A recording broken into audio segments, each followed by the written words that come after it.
जय भीम साथियों, मैं नूरतराम लोरोली आज एक स्पेशल स्टोरी के साथ आपके साथ फिर से हाजिर हूँ। और आज का जो हमारा शिक्षक है, गणतंत्र का महानायक बाबा साहब डॉक्टर भीमराव अंबेडकर। साथियों, 26 जनवरी आने वाली है और हर साल देश के अंदर गणतंत्र का ये महापर्व है वो मनाया जाता है। और इस मनाने के साथ साथ जिस इंसान को भूला जाता है वो बाबा साहब डॉक्टर भीमराव अंबेडकर जी। साथियों, आप सब जानते हैं कि आपके आसपास विद्यालय, महाविद्यालय, साथ ही सही कई सरकारी शैक्षणिक संस्थाओं के अंदर 26 जनवरी के दिन तिरंगा झंडा लहराया जाता है।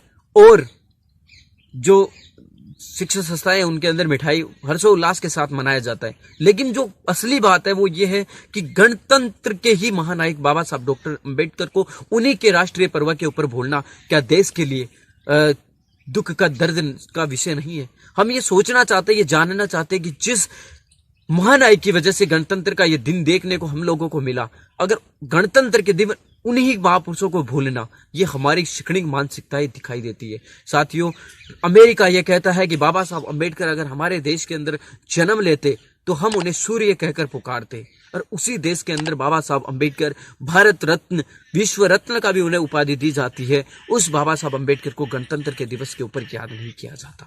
ये हम लोगों के लिए इससे बड़ा शर्मनाक विषय क्या है। गणतंत्र के विषय जो दिवस होता है, उस दिन आप अगर अपने पड़ोस में किसी भी आयोजित कार्यक्रम में जाएंगे तो आपको दिखाई देगा कि भारत माता का चित्र होगा, उसके ऊपर माल्यार्पण किया जाएगा, साथ ही तिरंगा का झंडा होगा, गांधी जी की मूर्ति होगी, लाल बहादुर शास्त्री जी की मूर्ति होगी, सारे लोगों की प्रतिमाएं लगाई होगी। लेकिन जिस चीज की आपको नहीं मिलेगी वो होंगे कि गणतंत्र के महानायक बाबा साहब अंबेडकर की। हम किसी भी महापुरुष पर आलोचना या टिप्पणी नहीं कर रहे। हमारे लिए, इस देश के लिए स्वतंत्रता दिलाने वालों के साथ साथ गणतंत्र लिखने वाले सारे महानायक हमारे लिए पूजनीय है। हम किसी पर, लेकिन हम ये कहना चाहते हैं कि ये कौन सी शिकड़ी मान सकता है, ये कौन से दिमाग के अंदर भी जहर भरा हुआ है, कौन सा दिमाग ऐसा उपजा हुआ है कि गांधी जी के साथ, लाल बहादुर शास्त्री के साथ, भारत माता की तस्वीर के साथ बाबा साहब अंबेडकर की प्रतिमाएं नहीं होती। आप स्वतंत्रता दिवस के दिन अगर उनके नहीं लगाते तो हम आपत्ति नहीं करेंगे। वैसे आपत्ति तो उस दिन भी होती है, क्योंकि उस दिन भी एक स्वतंत्रता अगर गांधी जी और राष्ट्रकवि भगत सिंह जैसे महानायकों ने हमें दिलाई है तो दूसरी आजादी बाबा साहब अंबेडकर ने दिलाई है। देश की 85% आबादी को हक बाबा साहब अंबेडकर ने दिलाए, तो उनका भी स्वतंत्रता के अंदर जितना बड़ा योगदान है वो कोई नहीं समझ सकता। लेकिन जो पर्व ही बाबा साहब अंबेडकर के 26 जनवरी 1950 में लगे संविधान के उपलक्ष्य में मनाया जाता है, उसी दिन उनका अगर ये नहीं होता है तो किस प्रकार की मानसिकता है वो हमें दिखाई देती है। साथियों, ये आने वाला विषय जो है वो यही है कि जो जातिवाद का जहर है, जो शिक्षण मानसिकता है, वो अगर हम छोटे छोटे बच्चों को अपनी स्कूल, महाविद्यालय परिसर के अंदर बताएंगे तो वो ही आगे जाकर इस देश के अंदर जातिवाद का बड़ा विकराल रूप लेता हुआ नजर आता है। छोटे छोटे बच्चों को अगर बाबा साहब अंबेडकर का विद्यालय, महाप्रांगणों के अंदर बताया जाए कि उनके जीवन का योगदान इस देश के अंदर क्या रहा है, तो शायद उनके प्रति जो नफरतें फैलाई जा रही है देश के अंदर वो भी सामने आए।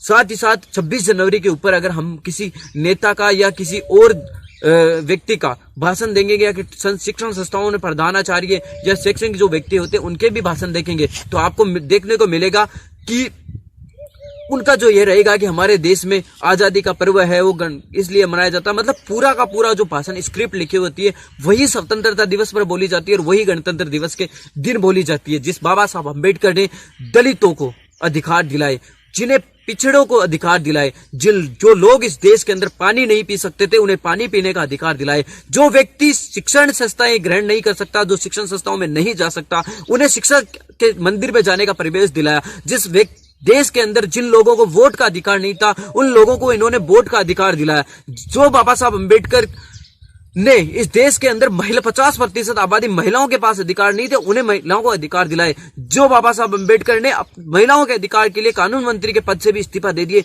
वो बाबा साहब अंबेडकर थे। जिस देश के अंदर बाबा साहब अंबेडकर ने जाति व्यवस्था से लड़कर यह दिखाने की कोशिश की कि प्रतिभाएं किसी एक जाति धर्म में नहीं होती, वो सारे संप्रदाय के अंदर बराबर होती है, बस उन्हें मिलना चाहिए तो उनका हक मिलना चाहिए। उस बाबा साहब अंबेडकर को नकारना क्या देश के अंदर ये शिक्षण मानसिकता का परिचय नहीं तो और क्या दिखाई देगा। साथियों, जिन व्यवस्थाओं के खिलाफ बाबा साहब अंबेडकर लड़कर इस देश के सामने उभर कर आए, उनका चाल चरित्र में यह कहना चाहता हूं कि अगर इस जिंदगी के अंदर, विद्यार्थी जीवन के अंदर, राजनीतिक जीवन के अंदर सामाजिक क्षेत्र के अंदर हर वो क्षेत्र जिसके अंदर बाबा साहब अम्बेडकर को प्रेरणा स्रोत माना जाए वो कम है।